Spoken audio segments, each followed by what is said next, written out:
When a habitat is threatened, our first instinct is to draw a line around it, to create a sanctuary.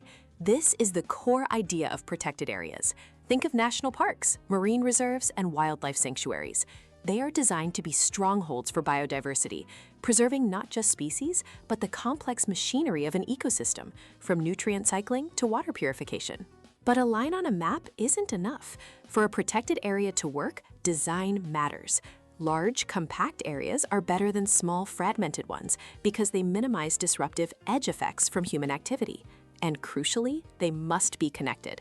A network of reserves linked by wildlife corridors allows species to move and genes to flow, preventing the dangers of isolation.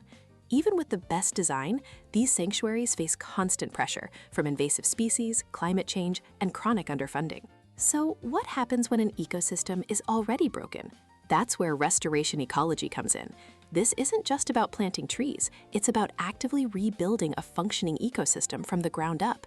This means re-establishing native species, aggressively removing invasive ones, and restoring natural processes like fire patterns or river flows. The goal is to bring back not just the wildlife, but the invaluable services the ecosystem provides, like wetlands that filter water and prevent floods, or forests that store carbon.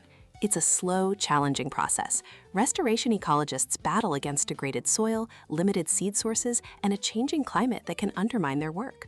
These two strategies, protection and restoration, are two sides of the same coin. One is a shield, defending what we still have.